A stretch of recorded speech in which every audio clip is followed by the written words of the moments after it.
যে জঙ্গি ইউনূস কেন জঙ্গিবাদ বিরোধী কাজ করার জন্য প্রধানমন্ত্রী শেখ হাসিনা সহ যারা জঙ্গিবাদ বিরোধী অভিযানে যুক্ত ছিলেন, যারা জঙ্গিবাদ সম্মান ইজ্জত সব বাঁচাতে চরমনায়ের পেটে ঢুকেছে। ভয় লাগে বাবা, ভয় লাগে। नेमतों मेरे नसीब का आओ जमात में। 20 জানুয়ারি 2025 ওই দিন ইতিহাস তৈরি করে মার্কিন মূল্যকের ক্ষমতার ভার নিতে যাচ্ছেন ডোনাল্ড ট্রাম্প। ট্রাম্পের এমন চাপের কুঠরিতে তটস্থ বিশ্বের অনেক দেশ ও সরকার। ট্রাম্পের আগমনী বার্তায় দক্ষিণ এশিয়া বাংলাদেশের কি অবস্থা? আলোর ঝলমল থাকবে, কিন্তু এই সম্মেলনে নেতা কর্মীদের যে আগ্রহ, সেই আগ্রহ কিন্তু কম দিন। আমরা সেইগুলোকে নিয়েই সুন্দরভাবে একটি সম্মেলন করার জন্য। এবার কি তাহলে ক্ষমতা ছেড়ে চলে গেলেন ডক্টর মোহাম্মদ ইউনূস?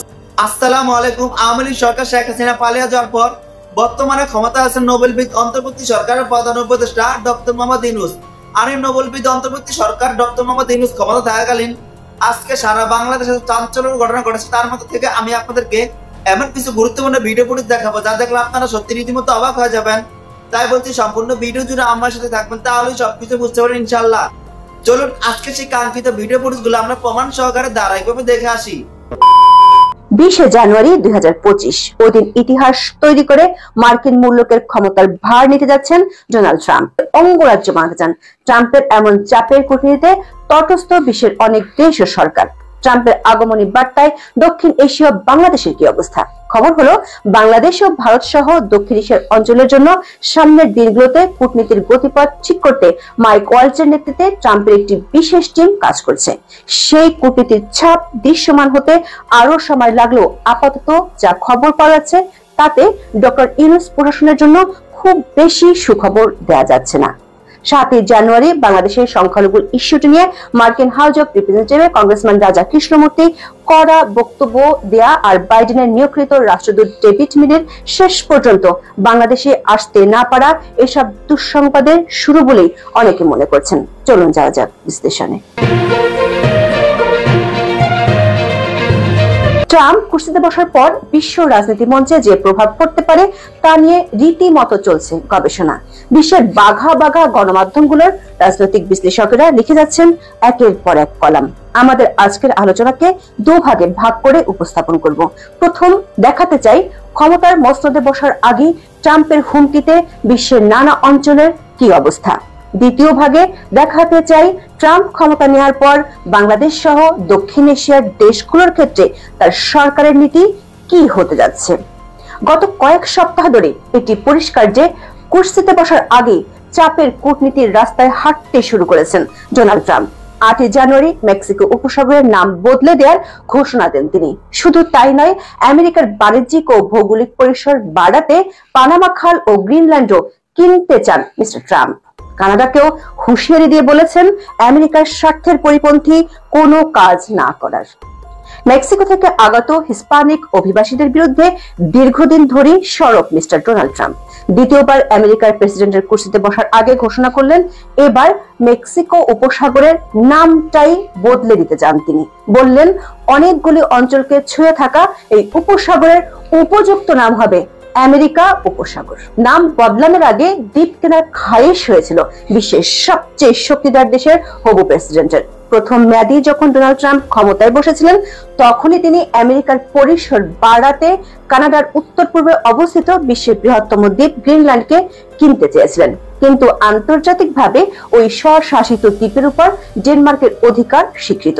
কয়েক মাস আগে ট্রাম্প সামাজিক মাধ্যমে লিখেছিলেন সারা বিশ্বের নিরাপত্তা এবং স্বাধীনতার স্বার্থে আমেরিকা মনে করে যে গ্রিনল্যান্ডের মালিকানা এবং নিয়ন্ত্রণ এই মুহূর্তে অপরিহার্য। সেই দাবি খারিজ করেছিল ডেনমার্ক। কিন্তু এবার সরাসরি বল প্রয়োগের বার্তা এলো হোয়াইট হাউসের পরবর্তী বাসিন্দার তরফে। বিশ্ব বাণিজ্যের গুরুত্বপূর্ণ জলপথ হলো পানামা খাল। গত শতকের গোড়ায় আমেরিকায় প্রশান্ত এবং আটলান্টিক মহাসাগরের সংযোগ রক্ষাকারী এই খালটি খনন করেছিল। সে সময় আমেরিকার হাতে পানামা খালের নিয়ন্ত্রণ থাকলেও পরে 1999 সালে মধ্য আমেরিকার দেশ পানামার হাতে এই খালের নিয়ন্ত্রণ তুলে দিয়েছিল ওয়াশিংটন। কিন্তু এখন ট্রাম্প পানামাকে জানিয়ে দিয়েছে এ খালের দখল চায় তার দেশ, কিন্তু দখল ছাড়তে রাজি নয় পানামা। সে দেশের প্রেসিডেন্ট হ্যাবিয়ার মার্টিনেজ আচা বলেন, শুধু পানামার জনগণের হাতে এই খালের নিয়ন্ত্রণ রয়েছে এবং তাদের হাতে এই খালের নিয়ন্ত্রণ থাকবে। কিন্তু ট্রাম্পের হুঁশিয়ারি ভাবিয়ে তুলেছে দেশটিকে। ট্রাম্পের হুঁশিয়ারির প্রতিফলন কি হতে পারে তা ইতিমধ্যে টের পাওয়া শুরু করেছে পাশের দেশ কানাডা। কানাডার সঙ্গে আমেরিকার সামরিক সহায়তা এবং বাণিজ্য ঘাটতি নিয়ে ইতিমধ্যে নিজের বিরক্তির কথা জানিয়েছেন ট্রাম্প। বলেছেন, আমেরিকা যদি কানাডা দখলও করে নেয় তাহলে গুরুতর কিছু হবে না। কানাডাকে আমেরিকার 51তম অঙ্গরাজ্য বানানোর মন্তব্য প্রথম দিকে মনে করা হয়েছিল ট্রাম্পের হাস্যরস। পরে কানাডাকে যুক্ত করে আমেরিকার নতুন মানচিত্র প্রকাশ করে বিষয়টিকে গুরুতর আলোচনার বিষয়ে পরিণত করেছেন। অনেক রাজনৈতিক বিশ্লেষক মনে করছেন, ডেমোক্রেট আর বাইডেন প্রশাসনের সাথে মাত্রাতিরিক্ত সম্পর্কে কপাল পড়েছে কানাডার প্রধানমন্ত্রী জাস্টিন ট্রুডোর। শেষ পর্যন্ত সরে যেতে বাধ্যই হলেন তিনি। ট্রাম্পের আগমনী বার্তায় আতঙ্কে পড়েছে আরো অনেকে। পণবন্দীদের মুক্তি দেওয়ার ব্যাপারে হামাসকে হুঁশিয়ারি দিয়ে রেখেছেন ট্রাম্প। হামাসকে নিজের শপথ গ্রহণের তারিখ পর্যন্ত সময় বেঁধে দিয়েছেন। বলেছেন, 20 জানুয়ারির মধ্যে হামাস যদি আমেরিকার বাসিন্দাদের মুক্তি দিতে ব্যর্থ হয় তবে পশ্চিম এশিয়ায় ধ্বংসলীলা চলবে। এর অর্থ হলো হামাসের সঙ্গে সম্মুখ যুদ্ধে নামার ঘোষণা দিলেন ট্রাম্প। নির্বাচনের আগে দেওয়া কথা মতো রাশিয়া ইউক্রেন যুদ্ধ থামানোর জন্য কাজ শুরু করেছে তার টিম। জেলেনস্কিও এর মধ্যে ট্রাম্পের কথা যে নড়চড় হবে না সেটিও বুঝে গিয়েছেন। দূর পশ্চিম আর মধ্যপ্রাচ্যের আলোচনা তো হলো, এবার আসি দক্ষিণ এশিয়ায়। বিশেষ করে দেখি বাংলাদেশ ও বাংলাদেশের নতুন সরকার প্রতি ট্রাম্প প্রশাসনের নীতি কি হবে। আন্তর্জাতিক বিশ্লেষকরা বলছেন, ট্রাম্পের দক্ষিণ এশিয়ার নীতি 4টি বিষয়কে ঘিরে নির্ধারিত হবে। 1, চীন ও চীনের বন্ধুদের বিরোধিতা।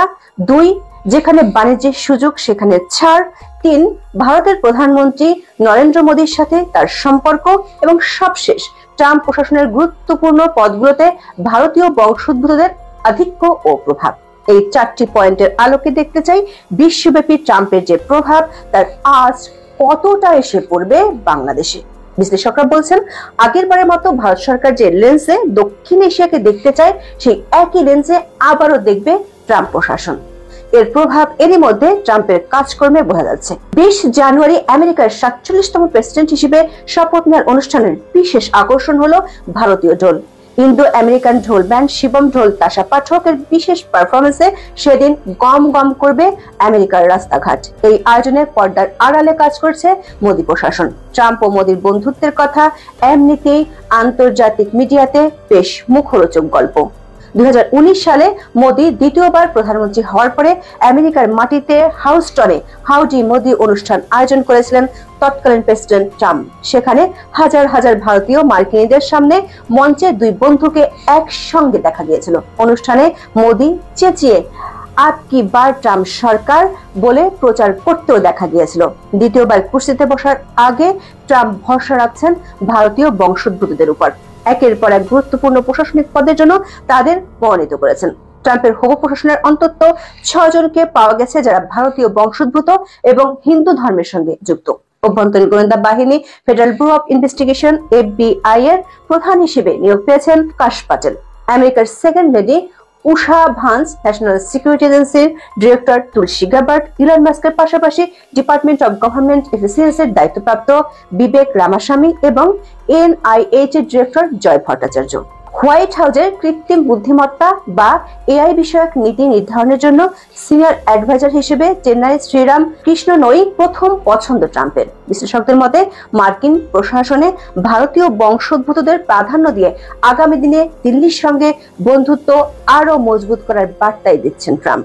আসন্ন ট্রাম্প প্রশাসনে ভারতের জন্য এর চেয়ে সবচেয়ে বড় খুশির খবর আছে। তা হলো ট্রাম্প তার নতুন জাতীয় নিরাপত্তা উপদেষ্টা হিসেবে যার নাম ঘোষণা করেছেন তিনি ইন্ডিয়া ককাসের কো-চেয়ার মাইক ওয়ালটজ। যুক্তরাষ্ট্রের প্রেসিডেন্ট জো বাইডেনের পররাষ্ট্রনীতির কঠোর সমালোচক মাইক। বলা হয়, বাইডেন যেসব দেশের সরকারের বন্ধু ছিলেন তাদের প্রত্যেকের কপাল পূর্বে মাইকের জন্য। ন্যাটো থেকে চীন, মধ্যপ্রাচ্য থেকে দক্ষিণ এশিয়া সবখানে বাইডেনের বন্ধুদের কড়া সমালোচক এই মাইক। মাইক ইতিমধ্যে তার খেল শুরু করে দিয়েছেন। খবর হলো 2022 সালের মার্চ থেকে বাংলাদেশে যুক্তরাষ্ট্র রাষ্ট্রদূতের দায়িত্ব পালন করে আসলেন পিটার হাস। আওয়ামী লীগ সরকারের সাথে ব্যাপক দূরত্ব তৈরি হওয়ায় 2023 সালের জুলাই মাসে হাস ফিরে যান। এরপর থেকে মিশনের দায়িত্ব পালন করেছিলেন যুক্তরাষ্ট্র দূতাবাসের ডেপুটি চিফ অব মিশন মেগান বোল্টন। বাংলাদেশে যুক্তরাষ্ট্রের রাষ্ট্রদূত পদে পিটার হাসের উত্তরসূরি হিসেবে ডেভিড মিলিকে মনোনীত করেছিলেন প্রেসিডেন্ট জো বাইডেন। কিন্তু শেষ পর্যন্ত মার্কিন সিনেটে মনোনয়নের শুনানি হয়নি, ফলে ঢাকায় আসা হচ্ছে না ডেভিড মিলির। নতুন মার্কিন রাষ্ট্রদূত না আসা পর্যন্ত সাবেক কূটনীতিক ট্রেসি এন জ্যাকবসন ঢাকায় ভারপ্রাপ্ত রাষ্ট্রদূতের দায়িত্ব পালন করবেন। দৈনিক প্রথম আলোর খবরে বলা হয়েছে, মূলত বাংলাদেশের সংস্কার প্রক্রিয়া ও গণতান্ত্রিক উত্তরণে অন্তর্বর্তীকালীন দায়িত্ব পালনের জন্য তাকে ঢাকায় পাঠানো হচ্ছে। খবর হলো, বাংলাদেশে সংখ্যালঘু ইস্যু ও মানবাধিকার লঙ্ঘনের ঘটনায় ইতিমধ্যে মাইক ওয়ালজের টিম কাজ শুরু করেছে। বর্তমান নিরাপত্তা উপদেষ্টা জ্যাক সুলিভানের ভারত সফর শেষে যে রিপোর্ট দিয়েছে সেটিও সুখকর কিছু নয়। ট্রাম্প নির্বাচনের আগেই বাংলাদেশের সংখ্যালঘু নির্যাতনের ইস্যুতে এক্স হ্যান্ডেলে মন্তব্য করে বিষয়টি সবার সামনে এনেছিলেন। সব মিলে ট্রাম্প প্রশাসনের পক্ষ থেকে নতুন করে বাংলাদেশে যাকে রাষ্ট্রদূত হিসেবে নিয়োগের কথা ভাবা হচ্ছে তিনিও একজন ভারতীয় হতে পারেন। এরই মধ্যে 7 জানুয়ারি বাংলাদেশে সংখ্যালঘু ইস্যুটি নিয়ে মার্কিন হাউস অব রিপ্রেজেন্টেটিভে কংগ্রেসম্যান রাজা কৃষ্ণমূর্তি কড়া বক্তব্য দিয়েছেন। তিনি খুব স্পষ্ট করে বলেছেন, গত আগস্টে সাবেক প্রধানমন্ত্রী শেখ হাসিনাকে ক্ষমতাচ্যুত করার পর থেকে হামলা আবার বেড়েছে। শুধুমাত্র আগস্ট মাসেই 2000-এর বেশি ঘটনা ঘটেছে। কৃষ্ণমূর্তি বলেছেন, আমি আমার সহকর্মীদের বাংলাদেশের ধর্মীয় সংখ্যালঘুদের রক্ষার জন্য এখনই কাজ করার আহ্বান জানাচ্ছি। বিশ্ব দেখছে এবং আমরা ইতিহাসের পুনরাবৃত্তি হতে দিতে পারি না। বিশ্লেষকদের মত হলো, ডোনাল্ড ট্রাম্পের অধীনে কৃষ্ণমূর্তি ও ভারতীয় বংশোদ্ভূতরা রুদ্রমূর্তি ধারণ করলে বাংলাদেশের ডক্টর ইউনূস সরকারের জন্য সেটি মোটেও সুখের হবে না। কারণ ইতিমধ্যে বাংলাদেশে মার্কিন দূতাবাসের সাথে ডক্টর ইউনূস সরকারের দূরত্ব তৈরি হয়েছে। রাষ্ট্রপতির পদত্যাগ, আওয়ামী লীগকে নিষিদ্ধ করা, আইন শৃঙ্খলা মানবাধিকার পরিস্থিতির উন্নতি ঘটাতে না পারায় ক্ষুব্ধ দূতাবাস। রাষ্ট্রপতির পদত্যাগের দাবি ওঠার পর 23 অক্টোবর যুক্তরাষ্ট্রের charge of the affairs Helen Lafave প্রধান উপদেষ্টা প্রফেসর মোহাম্মদ ডক্টর ইউনূসের সঙ্গে সাক্ষাৎ করেছিলেন। তখন তিনি স্পষ্টতই মার্কিন সরকারের অসন্তুষ্টির কথা জানিয়েছিলেন। এরপর আওয়ামী লীগের নিষিদ্ধ ও সংবিধান বাতিলের ইস্যু দুটি নিয়ে সরকারের নমনীয় ভাবের বিষয়েও দূতাবাস অসন্তুষ্টির কথা জানিয়েছিল। তাছাড়া দক্ষিণ এশিয়ার আঞ্চলিক সুরক্ষার ক্ষেত্রে ইউনূস সরকারের কিছু পদক্ষেপ পছন্দ হয়নি দেশটির। এসব বিষয় নিয়ে কড়া বার্তা দিতে আপাতত পাঠানো হচ্ছে ট্রেসি এন জ্যাকবসনকে। সব মিলিয়ে ট্রাম্পের চাপের কূটনীতি বেশ কঠিনই হতে যাচ্ছে ডক্টর ইউনূস সরকারের জন্য। পরিস্থিতি গুরুতর হলে তৈরি পোশাক খাত থেকে মানবাধিকার সবকিছুতে বাধার মুখে পড়তে পারে বাংলাদেশ। আজ এ পর্যন্ত সবাই জীবন, মান, ইজ্জত সব বাঁচাতে চরমোনায়ের পেটে ঢুকেছে। ভয় লাগে বাবা, ভয় লাগে। नेमतों मेरे नसीब का और जमात में रसूलुल्लाह सल्लल्लाहु अलैहि वसल्लम के मेरे हशर का आमीन। আমরা হযরত আবু বকর সিদ্দিক রাদিয়াল্লাহু তাআলা আনহুর উত্তরসূরি, আমরা ওমর রাদিয়াল্লাহু তাআলা আনহুর উত্তরসূরি, আমরা আল্লাহর সিফাতি রাদিয়াল্লাহু তাআলা আনহুর উত্তরসূরি। আসসালামু আলাইকুম। আমার কাছে কতগুলো নিউজ এসছে। প্রথম নিউজ হচ্ছে, হ্যাঁ, কয়েকদিন আগে সেনাবাহিনী হাসনাত আব্দুল্লাহকে তুলে নিয়ে গেছিল এবং তুলে নিয়ে তাকে মোটামুটি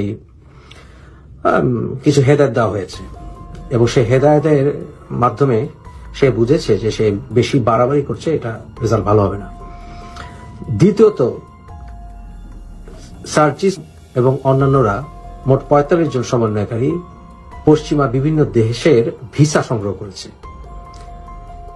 এবং তারা দেশ থেকে ভাগার পরিকল্পনা করছিল। তৃতীয়ত, আসিফ নজরুল তার পরিবারকে দেশের বাইরে পাঠিয়ে দিয়েছেন। চতুর্থ, সেনাবাহিনীর ভিতরে কিছু একটা চলছে।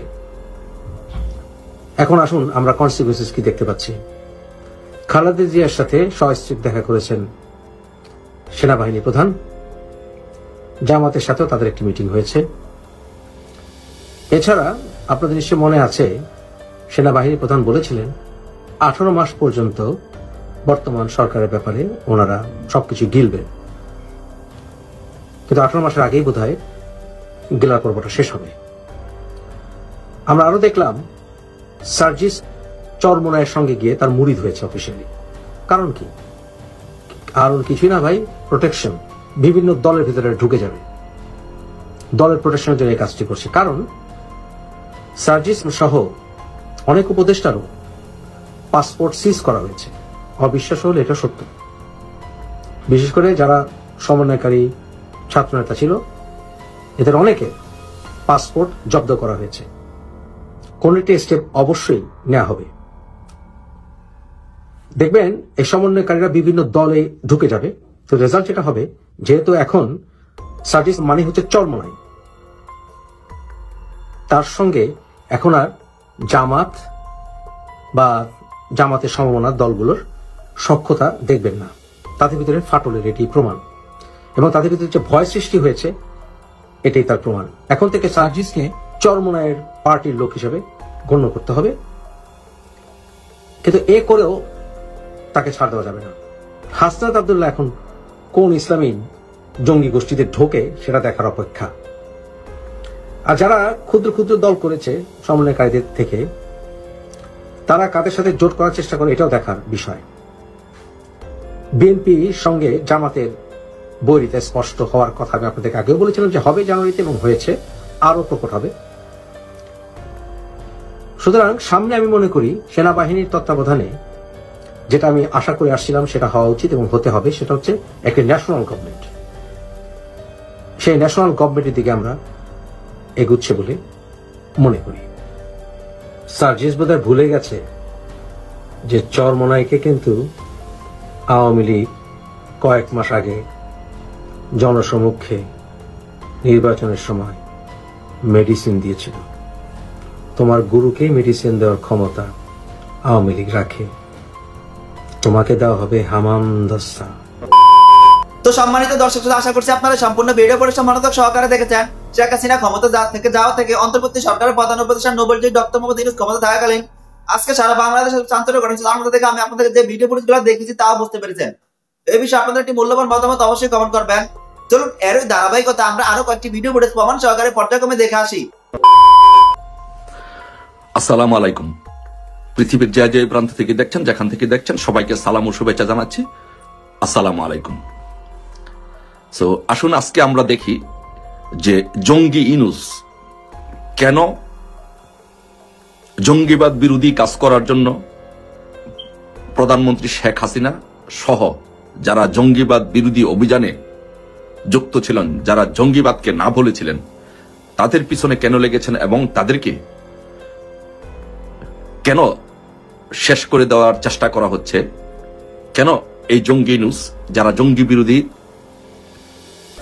কাজে সবসময় অ্যাক্টিভ থেকেছেন এবং জঙ্গি বিরোধী অবস্থান নিয়েছিলেন, কেন তাদেরকে এই জঙ্গি ইউনূস তাদেরকে শেষ করে দিতে চাচ্ছেন। এর অন্যতম কারণ হচ্ছে নাম্বার 1, যেটা হচ্ছে যে সেটি হচ্ছে যে যদি শেখ হাসিনা সহ যারা জঙ্গি বিরোধী অভিযান চালিয়েছিলেন তাদেরকে যদি বাংলাদেশ থেকে শেষ করে দেওয়া যায়, তাহলে এই জঙ্গি ইউনূস বাংলাদেশে সে যে আইএস এর যে এজেন্ডা নিয়ে আসছে সেই এজেন্ডা বাস্তবায়ন করতে পারবে এবং বাংলাদেশে জঙ্গিবাদ প্রতিষ্ঠিত করতে পারবে। এই জন্য জঙ্গি ইউনূস মাননীয় প্রধানমন্ত্রী শেখ হাসিনার পিছনে লেগেছেন এবং শেখ হাসিনা সহ যারা জঙ্গি বিরোধী অভিযানে অ্যাক্টিভ ছিলেন তাদেরকে শেষ করে দিতে চাচ্ছেন। বাংলাদেশে 2001 সাল থেকে 2006 সাল পর্যন্ত আপনারা সারা বাংলাদেশে দেখেছেন যে বাংলাদেশ ছিল জঙ্গিবাদের অভয়ারণ্য। বাংলাদেশে 63টি জেলায়, 64টি জেলার মধ্যে 63টি জেলায় একসাথে জঙ্গি হামলা হয়েছে, বোমা ফুটেছে। বাংলাদেশে জঙ্গিবাদীরা 10 ট্রাক অস্ত্র এনেছিল এই জঙ্গিবাদ প্রতিষ্ঠিত করার জন্য। বাংলাদেশে প্রতিষ্ঠিত জঙ্গি গ্রুপগুলোর মধ্যে হুজি, যেটা হরকাতুল জিহাদ, জেএমবি, লস্করে তৈয়বা, জোশে ইসলাম সহ এই বড় বড় জঙ্গি গোষ্ঠীগুলো বাংলাদেশে 2001 সাল থেকে 6 সাল পর্যন্ত তাদের কার্যক্রম নির্দ্বিধায় বাংলাদেশে করতে পেরেছে। এই জঙ্গিবাদের কার্যক্রম 2009 সাল পর্যন্ত এটা বাংলাদেশে চলমান ছিল। যখন 2008 সালে নির্বাচনের পরে বঙ্গবন্ধু কন্যা যখন ক্ষমতায় আসলেন, তখন উনি বাংলাদেশকে জঙ্গিবাদ মুক্ত ঘোষণা করেন। উনি জঙ্গিবাদের বিপক্ষে অবস্থান নেন এবং জঙ্গিবাদকে না বলে বাংলাদেশে জঙ্গিবাদের বিরুদ্ধে যুদ্ধ ঘোষণা করেন। এখন এই কারণে এই জঙ্গি ইনুস, সুৎখুর মহাজন ফ্যাসিস্ট ইনুস তখন থেকেই জঙ্গিদের সাথে সম্পৃক্ততা তার বেড়ে ওঠে। জঙ্গিরা তখন তার আশ্রয় নেয় যে কিভাবে বাংলাদেশ থেকে শেখ হাসিনা সহ যারা জঙ্গি বিরোধী অবস্থান নিয়েছে তাদেরকে বাংলাদেশ থেকে বিতাড়িত করা যায়। তারপরে শেখ হাসিনা 2008 সালে নির্বাচনে বিজয়ী হয়ে এসে ঘোষণা করেন যে বাংলাদেশকে জঙ্গিবাদের প্ল্যাটফর্ম হিসাবে ব্যবহার করা যাবে না, এটি উনি ঘোষণা করেন। এবং উনি আরো ঘোষণা করেন যে দক্ষিণ এশিয়াতে, শুধু বাংলাদেশ নয়, দক্ষিণ এশিয়াতে সম্মিলিতভাবে এই জঙ্গিবাদকে মোকাবেলা করতে হবে। যার জন্য শেখ হাসিনা আসার পর এইসব যত জঙ্গিবাদী কার্যক্রম আছে, এই জঙ্গিবাদী কার্যক্রমগুলো বাংলাদেশ থেকে বন্ধ হয়ে যায়। যখন এই জঙ্গিবাদী কার্যক্রমগুলো বাংলাদেশ থেকে বন্ধ হয়ে যায়, তখন এই জঙ্গিবাদী চক্রগুলো, যাদের যে নেটওয়ার্ক আছে, সেই নেটওয়ার্কগুলো এই জঙ্গি ইনুস, সুৎখুর মহাজন ইনুসের সাথে যোগাযোগ শুরু করেন। এবং এই জন্যই আজকে এই সুৎখুর মহাজন ইনুস জঙ্গিদের উপরে ভর করে, জঙ্গিদের সাথে থেকে জঙ্গিদের উপর ভর করে, জঙ্গিদেরকে ব্যবহার করে বাংলাদেশকে শেখ হাসিনা সরকারের পতন নিশ্চিত করে এক বাংলাদেশে এক জঙ্গিবাদের অভয়ারণ্যে পরিণত করেছে।